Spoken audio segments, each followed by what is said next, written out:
Hello बच्चों, स्वागत है आपका 2D हिंदी स्टोरी में। यहाँ मिलेंगी प्यारी प्यारी कार्टून कहानियाँ। बाहर हड्डियों तक चुभने वाली सर्दी पड़ रही थी। पाला पड़ने से पेड़ों की शाखाएं सफ़ेद चादर से ढकी हुई थी और ज़मीन बर्फीली थी। गांव के बाहर दो बूढ़े, एक बूढ़ी और एक बूढ़ा, सर्दी से कांपते हुए बैठे थे। पार्वती के शरीर पर बस फटे हुए कपड़ों का एक पतला सा लबादा था, जो ठंड से बचाने में बिल्कुल असमर्थ था। उसके दांत कटखटा रहे थे, आंखें मुरझाई हुई, शरीर में ठंड से कंपकपी और मन टूटा हुआ था। पार्वती, कुछ नहीं होगा, भगवान देख रहा है। एक दिन तो इंसाफ देगा, वो कोई ना कोई रास्ता जरूर निकालेगा। पार्वती ने जमी हुई पलकों से आकाश की ओर देखा, जहां से बर्फ की सफेदी और बेरहम सर्दी की मार उतर रही थी। सुनिए हरिदत्त, अब तो लग रहा है इसी ठंड में जमकर रह जाएंगे।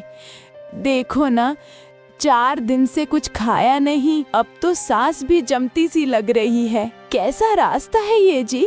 सोचा नहीं था कि जिंदगी की इस ढलती शाम को, जब हाथ कांपते हैं और आंखें धुंधली हो जाती है, हम बूढ़े बुढ़िया इस तरह सड़क के किनारे इस बर्फीली रात में कांपते हुए बेसहारा बैठे होंगे। ना कोई अपना, ना कोई दवाई जो खुल सके। सोचती हूँ क्या इसी दिन के लिए हमने उसे सीने से लगाकर बड़ा किया था? क्या इसी दिन के लिए मैंने अपने हाथों की कौर उसके मुंह में डाले और आपने खेतों में दिन रात एक करके उसकी फसल भरी? क्या इसलिए उसे पढ़ाया लिखाया कि वो हमी को भूल जाए? बोलिए ये जी, अब तक कुछ बोलिए, कब तक यूं चुप रहेंगे आप? पार्वती की बात सुनकर हरिदत्त पुरानी यादों में खो गया। उसे सब कुछ याद आने लगा। कुछ साल पहले की बात थी। रामपुर गांव में हरिदत्त की 2.5 बीघा जमीन थी। उसी से वो सांसें चलाता था। मगर पिछले 2 साल से लगातार ठंड इतनी पड़ी कि फसल बर्फ में दबकर खराब हो गई। पेट खाली रहने लगा था। बेटा अनिल उस वक्त महाविद्यालय में पढ़ाई कर रहा था।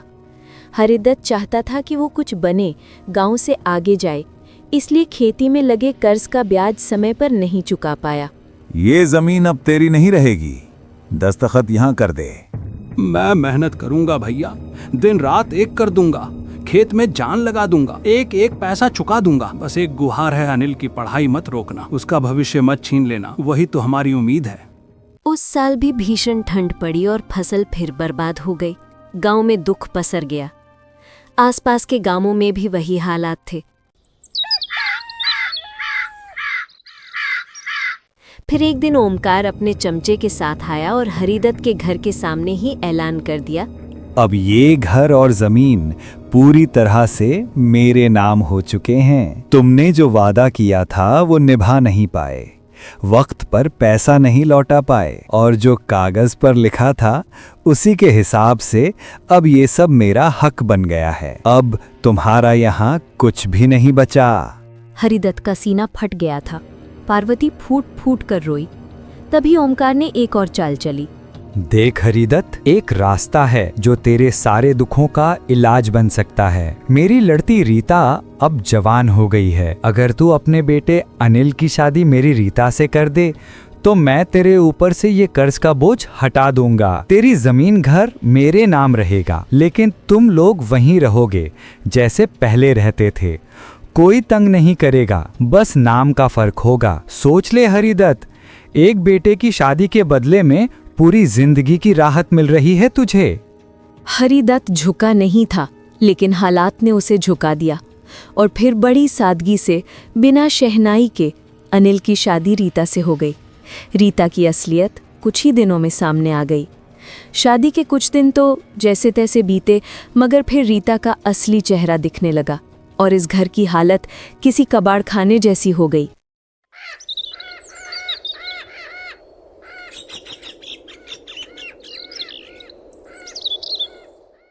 और आप सासू माँ, हर बात में टांग अड़ाना आपका काम है क्या? कुछ भी करूं आप टोका टाकी करती ही रहती हैं। ये कोई घर है जीने लायक? आपने तो अपने बेटे और मेरी जिंदगी ऐसे ही खराब कर दी। पार्वती, जो बहू को बेटी मानकर लाई थी, चुप रह जाती, मगर रीता रुकती नहीं थी। आप लोग हम पर बोझ हैं, बोझ। समझे आप? मैं और मेरे पति कोई सेवा करने के लिए पैदा नहीं हुए जो आप दोनों का सारा जीवन भर का बोझ उठाते रहे। खाना बनाओ, कपड़े दो, आपके पैर दबाओ। ये कोई शादी है या जेल? ऊपर से ये झोपड़ी, ठंड से हड्डियां कांपती हैं, बर्फीली हवाएं सीने में घुसती हैं, चारों ओर गंदगी, बर्फ और गरीबी का तांडव। इससे तो 1000 गुना अच्छा होता अगर मैं अपने बाप के घर में रहती। वहाँ खून तो था, साफ सुथरा कमरा था, और माँ बाप के घर में ऐसे तो नहीं जीना पड़ता था।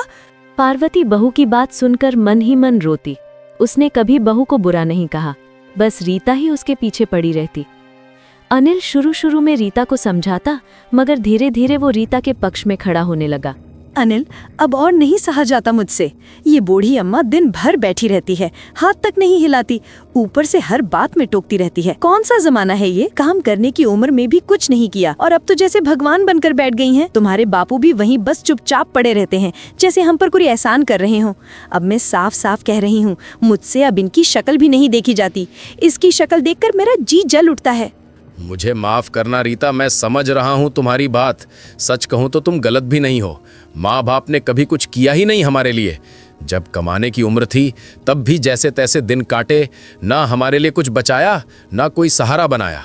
अब जब हमारी जिंदगी थोड़ी संभल रही है तो ये दोनों आकर हम पर बोझ बन गए हैं।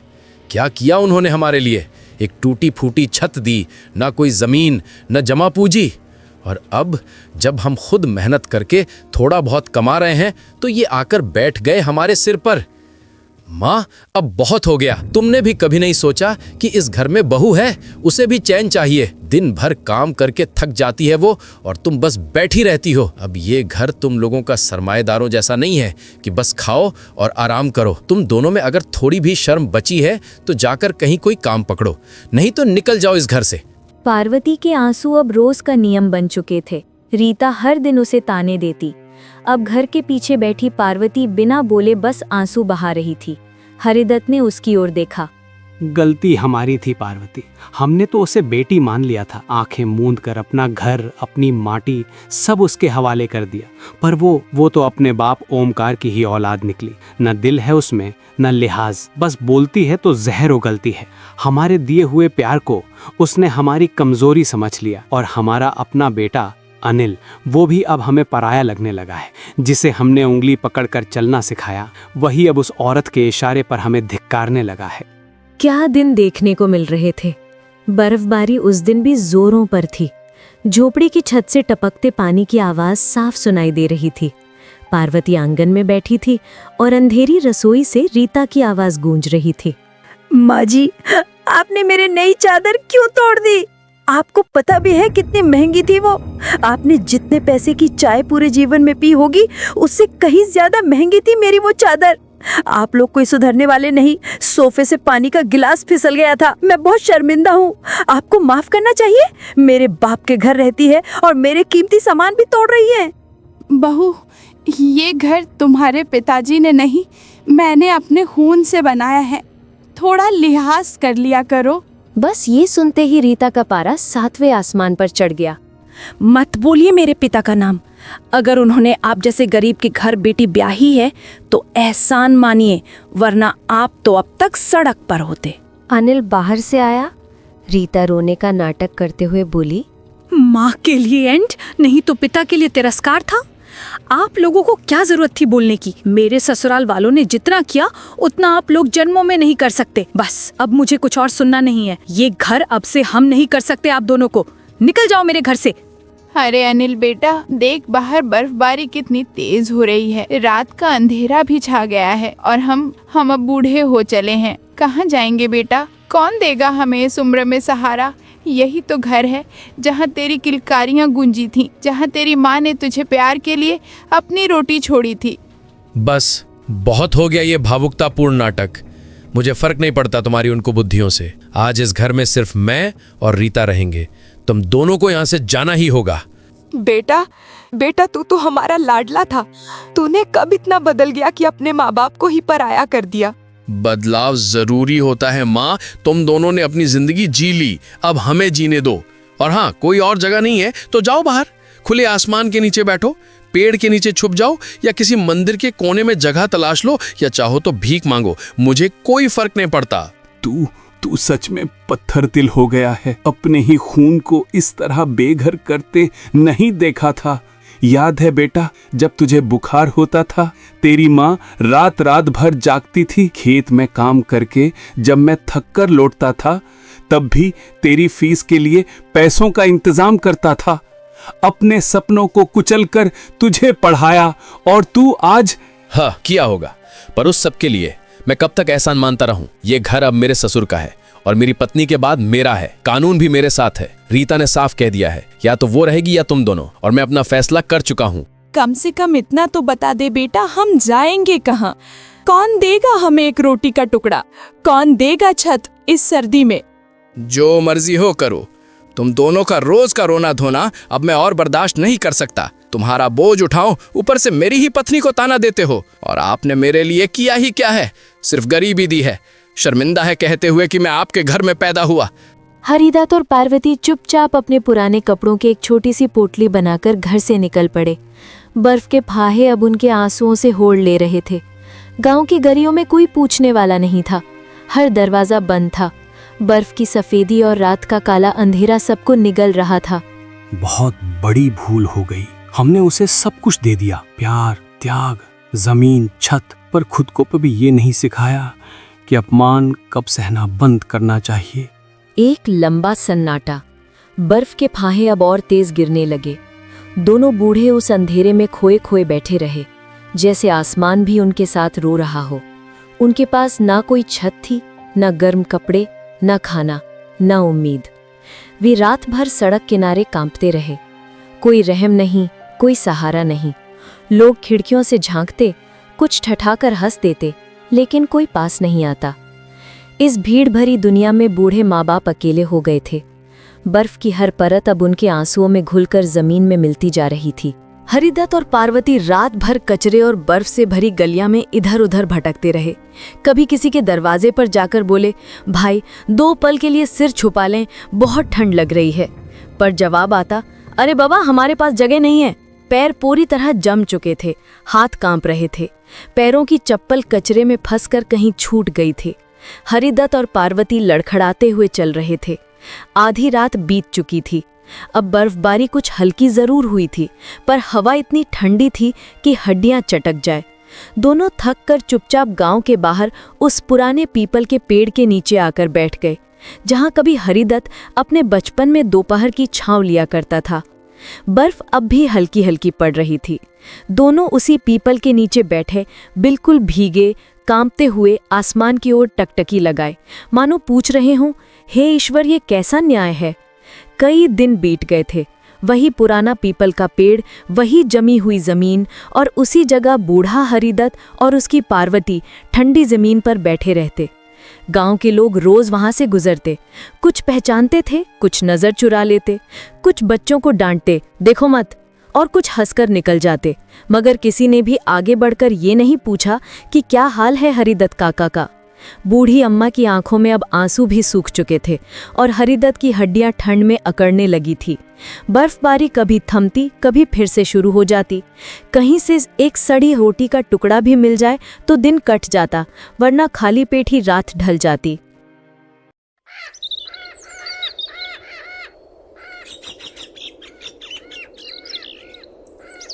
फिर एक दिन, सुनिए जी, अब बस यूं लग रहा है भूख से सांस थमने वाली है। क्यों ना हम बेटे के पास फिर से चले, क्या पता उसे हम पर दया आ जाए।